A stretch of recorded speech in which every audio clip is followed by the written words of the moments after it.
Now, there have been some iconic on-screen Bollywood jodi. Now it's time to add another couple to that list, Ranbir Kapoor and Deepika Padukone. That's Bachna Ye Hasino and Ye Jawani Hai Diwani. The hot pair is back with Tamasha.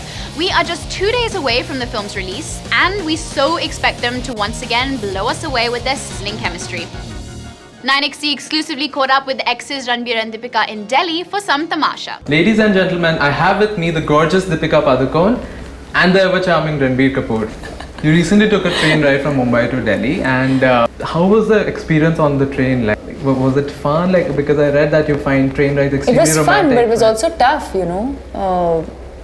But it was a lot of fun, and it's nice for us. It's like home because that's how we travel, right? That's how we've always traveled. Because after like achieving stardom, it's sort of you know, you can't really always take train rides. No, nobody recognized us actually. It was pretty.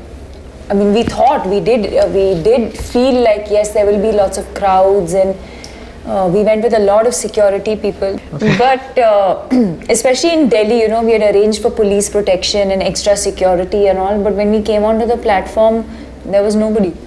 Well, that can't be true. Like you weren't robbed or you weren't. Actually, वो जो security हमने organize की थी, वो हम ही धक्का दे रही थी. Yeah. So we created our own scene, you know, to just like feel like yeah, we're really important and to feel like हाँ हमारे लिए भीड़ है और लोग आए हैं हमें देखने. So yeah, what I really wanted to understand is what is the vibe like on an Imtiaz Ali movie set? Is it a lot that you... The Vatavaran, the vibe. Yeah, you know, Imtiaz is a great director. We all know it. He's made some wonderful movies and he's a personal friend of both of us. So when we are on set with him, we all are like supercharged. We are super inspired. And we all want to make a good film. We all want to make a good story. And we believe in Imtiaz's mind. We believe in Imtiaz's vision. We believe in Imtiaz's personality. And we want to channelize his thoughts through us. Okay. So we are the medium, he is the inspiration. Yeah. But is it a lot sort of like dependent on the script or a lot is also improvised? Because when you watch the film... I think a lot of it is us, you know. The script is what? The script is a script, you know. Paper. But I think it's what actors bring. And especially Ranbir and... I think that, I read an interview recently where Imtiaz said that he cast us because he felt like we would do some magic. You feel like, you know, wow. You know, if they show the kind of faith in you, yeah, so like it makes you want to do even better. Yeah. But Ranbir, I really would like to understand Tamasha, but means spectacle. Is that spectacle, the right word? entertainment. Yeah. Entertainment. Do you feel sometimes that actors also, you know, by default lead to lives? One that they put out in front of the media, in front of the press, in front of the fans? Lead to lies. Two lives. You know, like the film is about assuming different identities. We actually lead many lives. Like there's a third life that he leads, which is the life of a footballer. Nobody knows. I mean, it's not that nobody knows that, but I think it's not highlighted so much. You know, he has a team. Right. He has to play football once a week. It's a very, very important part of his life, and makes him feel good. You know, when he goes out there, he plays with the boys and he sweats, and it's like. Gratifying. So there's. Yeah, you know, it's like, so there's a footballer in him, there's an actor in him, so many different, characters that we play in our day-to-day life. When you do a film like Tamasha, you're obviously sort of, you know, going to a beautiful place, shooting a romantic film, which has a lot of, you know, lovely songs. And you are obviously with a person who you were, you know, in a relationship at a previous point. Do you somewhere feel an emotional conflict? Because you're constantly drawing from your past and creating something that's in the realm of fiction? And how do you compartmentalize those two things? I think people make it more complicated for themselves on our behalf. It's actually not that complicated. Ranbir, for you look at it the same way? Absolutely, you know, because I have a lot of respect and regard for the way Deepika is shaping herself as a person. You're living some other life. You have to kind of transform or transcend into another plane and be those people.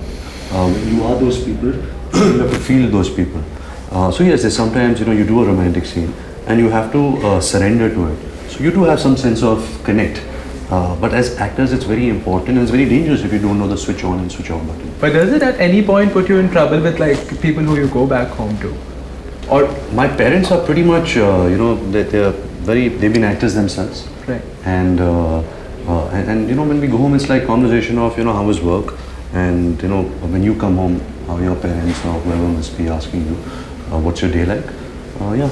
About you, Deepika, do you have a lot of explaining to do? No, or not do at you all. just find partners who are understanding that this is professional atmosphere and that's where it ends? No, one is I live alone, so I go back and I'm not really answerable to anyone but myself. Right. And of course my parents, who are very, very understanding, and they trust me, and I have a very honest and open equation with them. Ranbir, one of the highlights of this year and something that everybody was looking forward to was Bombay Velvet. In hindsight, when you look back at that film, what do you think went so wrong with it? Well, I think it's still the highlight of the year in a way that how wrong the film went. But like I said, you can never challenge an audience. Whatever the audience verdict is, that is the correct verdict. So I don't have any bitterness in my heart. I have understanding and I have acceptance of the film that we made a bad film. And now I just hope that with Tamasha I can make people forget that experience and give them a good time at the cinemas. But between the two of you, do you feel more pressured because you're coming from a space that's very great? And no. Deepika, do you feel more confident about pulling the stint off? We feel like it's a film that's very, very relevant in today's times, because we feel like a lot of youngsters, a lot of people have started expressing themselves, but there's still a large majority of people who are living their life for other people due to various situations. So at the end of the film, I think it's the kind of film that will bring a smile to your face with a tear in your eye, and it's really going to make you think about your own life and whether you're happy with the way your life is going. That was Ranbir and Deepika. Both of you, thank you so much for your Thank time. you. And, I wish you all the best in all your endeavors in life. Thank you.